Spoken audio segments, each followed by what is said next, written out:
Ibu, sebetulnya kalau ada orang sakit, kemudian dosanya diampuni oleh Allah Subhanahu wa Ta'ala.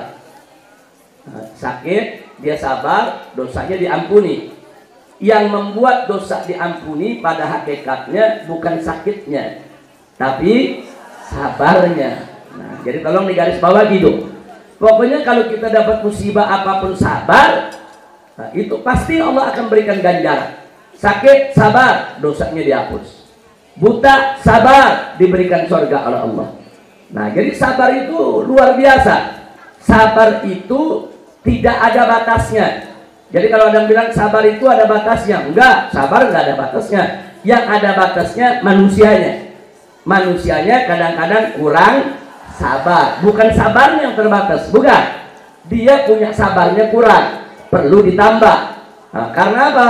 Karena sabar itu sendiri adalah satu sifat yang enggak ada batasnya. Lebih banyak kita sabar, Allah lebih cinta kepada kita. Lebih banyak kita sabar, Allah Subhanahu wa Ta'ala akan semakin mengasihi kita. Lebih banyak kita sabar, makin banyak dosa kita yang diampuni oleh Allah Subhanahu wa Ta'ala. Dan ingat janji Allah, innallaha ma'as sabirin. Sesungguhnya Allah senantiasa bersama orang yang sabar. Itu kata-kata ma'as sabirin. Ma'a itu bersama. Jadi al-ma'iyah dalam bahasa Arab ini artinya kebersamaan. Jadi kalau dikatakan Allah bersama orang yang sabar, maksudnya ilmu Allah, rahmat Allah, barakah dari Allah, maghfirah dari Allah akan selalu menyertai orang-orang yang sabar. Begitu juga pertolongan dari Allah akan yaitu menyertai orang-orang yang sabar. Makanya kita lihat perjuangan para nabi. Bagaimana dulu Ibrahim menghadapi Namrud yang kejam, saudara. Tapi kalau Nabi Ibrahim alaihissalam sabar, Allah berikan kemenangan.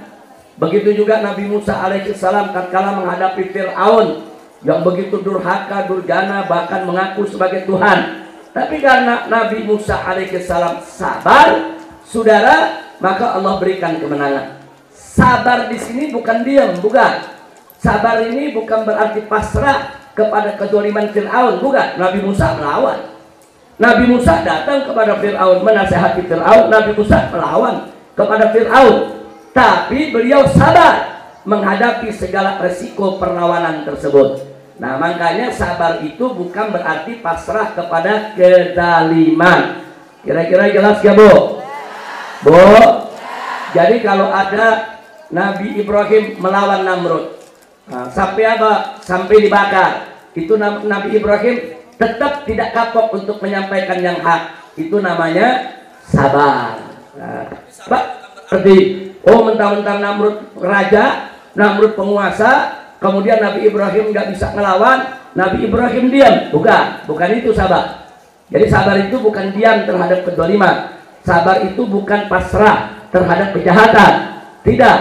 Sabar itu adalah sebagaimana didefinisikan oleh Al-Imam Al-Ghazali radhiyallahu taala anhu.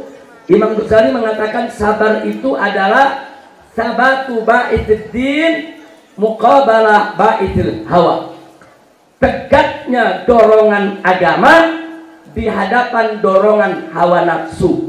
Jadi manakala kekuatan kebaikan tegak berdiri di hadapan kekuatan kejahatan, maka itu disebut sabar. Kira-kira jelas, Bu?